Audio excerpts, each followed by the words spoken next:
আসসালামু আলাইকুম। আশা করি সবাই ভালো আছেন। আজকে আমরা কথা বলব Google MCC অ্যাকাউন্ট নিয়ে।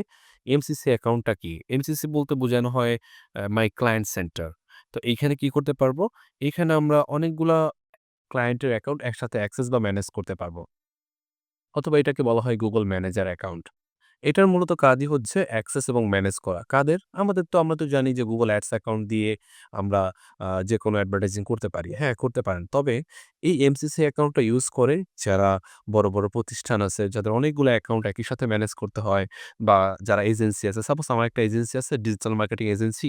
সেখানে আমার বিভিন্ন জনের কাজ করতে হতে পারে। তো আমি বিভিন্ন জনের অ্যাকাউন্টের অ্যাক্সেস নিবো। আমি কি বারবার এক অ্যাকাউন্ট থেকে আরেক অ্যাকাউন্ট, আরেক অ্যাকাউন্ট থেকে আরেক অ্যাকাউন্ট লগইন করব?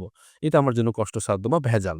তো এর জন্য যারা এই যে বড়, বড় এজেন্সি আছে যাদের বা প্রতিষ্ঠান যাদের বড়, বড় অনেকগুলো অ্যাকাউন্ট একসাথে ম্যানেজ করতে হয়, তারাই মূলত এই এমসিসি অ্যাকাউন্ট গুলা ইউজ করে বা ম্যানেজার অ্যাকাউন্ট ইউজ করে। এটাতে অনেক বেশি ইজি অ্যাক্সেস করা এবং ম্যানেজ করা অ্যাকাউন্ট গুলো। তো এই অ্যাকাউন্ট ইউজ করলে আপনি যারা ফ্রিল্যান্সার আছেন, তো ফ্রিল্যান্সাররাও অনেক সময় দেখা যায় অনেকগুলো ক্লায়েন্টের কাজ করতে হয়। তখন আপনি এই ম্যানেজার অ্যাকাউন্ট ইউজ করবেন। করলে এখান থেকে সব ক্লায়েন্টের এই অ্যাকাউন্ট গুলা বা Google Ads অ্যাকাউন্ট গুলা একসাথে আপনি ম্যানেজ করতে পারবেন। যেকোনো সময় এটা অনেক বেশি ইজি। তো এর জন্যই মূলত Google এমসিসি অ্যাকাউন্ট ইউজ করা হয়। আরেকটা উদ্দেশ্যে এখন থেকে ইউজ করতে পারেন। সেটা হচ্ছে এখন তো আমরা জানি যে Google Ads অ্যাকাউন্ট ইন্ডিভিজুয়ালি করতে দেয় না। করতে দেয় না বলতে বিলিং মেথডটা চায়। যারা প্র্যাকটিস করেন তাদের ক্ষেত্রে একটু সমস্যা হয়ে যায়। তো আপনারা ম্যানেজার অ্যাকাউন্ট দিয়েও কিন্তু প্র্যাকটিস করতে পারেন। তো চলুন একটু আমরা অ্যাকাউন্ট ক্রিয়েট করি। একদমই ইজি, একদম সিম্পল। আপনারা জাস্ট Google এ লিখবেন যে Google MCC অ্যাকাউন্ট।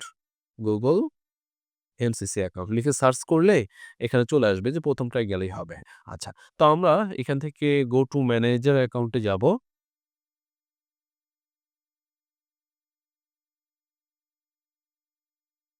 দেখেন ম্যানেজার অ্যাকাউন্টে আসলে এখানে বেশ কিছু ইনফরমেশন চাচ্ছে। Confirm your business information.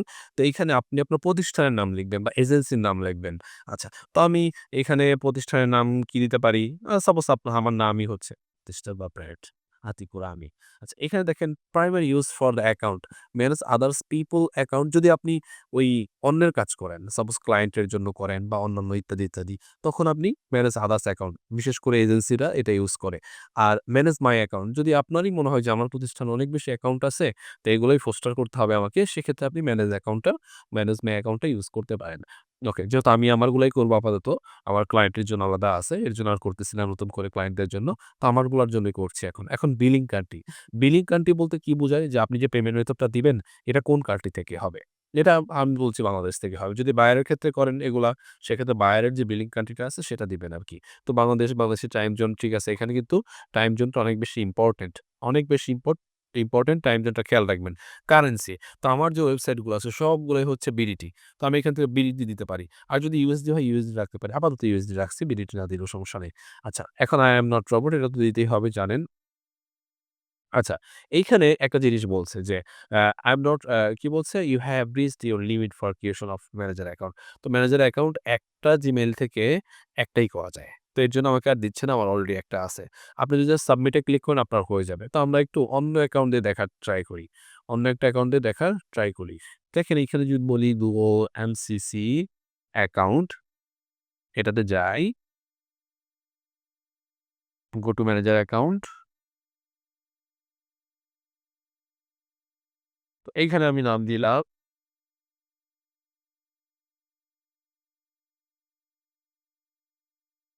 তো আগের মতোই সবকিছুই রইলো। তো এখানে just I am not robot A click করি। দেখেন এখন আবার সাবমিটটা এলিজিবল।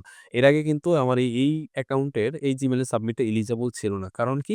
কারণ একটা Gmail থেকে একটাই ম্যানেজার অ্যাকাউন্ট করতে পারবেন। এর বেশি পারবেন না। তো আমি ওইটা তো লিমিট ক্রস করে ফেলছি। এর জন্য আর দিচ্ছে না। তো আমরা কি করব? এই Gmail দিয়ে করব। দেখেন সাবমিট দিলেই এটা অ্যাকাউন্ট হয়ে যাচ্ছে। এই দেখেন congrats you are all done explore your account. Okay, ঠিক সেম ওই আমরা যে Google Ads অ্যাকাউন্ট করেছি ইন্ডিভিজুয়ালি। ওগুলা হচ্ছে যেমন এইগুলাও ঠিক তেমন। আপনি এখান থেকে ক্যাম্পেইন ক্রিয়েট করতে পারবেন। ক্যাম্পেইন করতে পারবেন। বাকি যা, যা সেটিংস ছিল এখানেও ঠিক তাই আছে বরঞ্চ এক্সট্রা ২-৩ টা অ্যাকাউন্ট বেশি আছে। সেটিং গুলো আপনারা করে নিবেন এখানে। এবং এখানে অ্যাকাউন্ট গুলো পাবেন কোথায়? এই যে এইখানে সব অ্যাকাউন্ট পাবেন। এইখানে সব অ্যাকাউন্ট পাবেন। তো এইখানে যতগুলো অ্যাক্সেস নিবেন, আপনার এই Gmail এ বা এই ইউজার আইডি দ্বারা যতগুলো অ্যাক্সেস নিবেন, সবগুলা অ্যাকাউন্ট এখানে দেখাবে। যেটাতে ক্লিক করবেন ওই অ্যাকাউন্টে ইজিলি অ্যাক্সেস বা ম্যানেজ করতে পারবেন। এই হচ্ছে Google merchant centre sorry merchant centre বলতেছি Google MCC অ্যাকাউন্টের একটা বৈশিষ্ট্য। তো এটা আপনারা ইউজ করতে পারেন। যারা প্র্যাকটিস করতে পারতেছেন না, তারা ভিডিওটা দেখলে আশা করি বুঝতে পারবেন। তো ভালো থাকেন সবাই। আসসালামু আলাইকুম।